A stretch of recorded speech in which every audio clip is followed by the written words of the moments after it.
오늘 수색 작업에 어려움이 계속되는 가운데 이 합동구조단은 밤샘 수색 작업에 착수했습니다.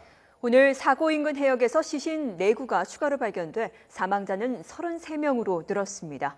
진도 팽목항으로 가보겠습니다. 이승현 기자. 네, 진도 팽목항에 나와 있습니다. 네, 오늘도 밤샘 수색 작업이 이어지는 거죠?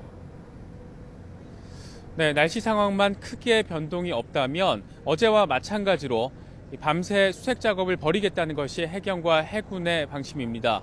이에 따라서 저녁 6시부터 심야 수색 작업이 지금도 계속되고 있습니다. 내일 새벽 6시까지 조명탄 900발 가까이가 사고 해역에 동원될 예정입니다. 이와 함께 집어등이 달려있어 대낮같이 빛을 비출 수 있는 체납기어선 9척도 동원돼 야간 수색에는 상당한 도움이 될 것으로 보입니다. 하지만 여전히 날씨 상황이 문제입니다. 현재 사고 해역에는 파도 높이가 1.5에서 2m, 2.5m까지 이르고 있어서 야간 수색에는 큰 어려움을 주고 있습니다.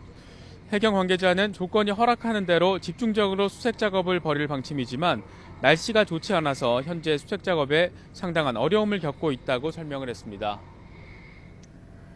야간 수색이 제대로 이루어진다면 관건은 학생들 객실이 가장 많은 선체 3, 4층에 진입하는 것이겠죠. 네, 어제부터 오늘까지 계속 이 선체 내부 3, 4층 내부 진입이 관건이었습니다. 학생들의 객실이 모여있는 3, 4층에 진입을 하게 성공을 하면 그만큼 생존자를 찾을 가능성이 높기 때문입니다. 하지만 이게 쉽지가 않습니다.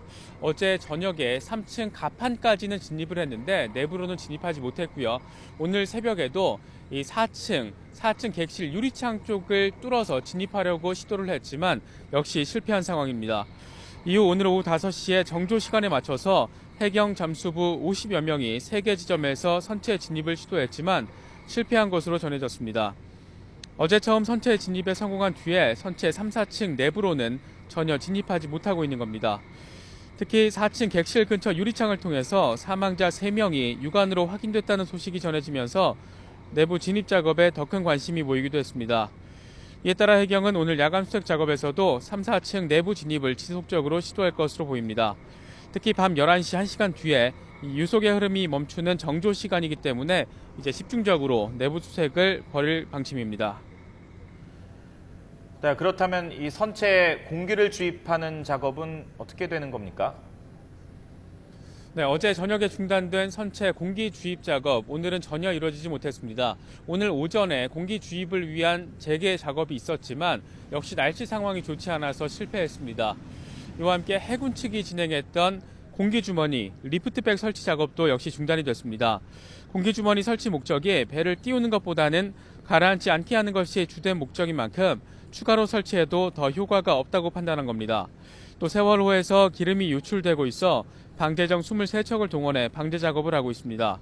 세월호에는 모두 203톤의 기름이 실려 있는 것으로 확인됐습니다. 네, 이런 가운데 사망자 수가 더 늘어서 지금은 33명이죠. 33구죠. 네, 그렇습니다. 오늘 오후에 잇따라서 시신 4구가 발견이 됐습니다.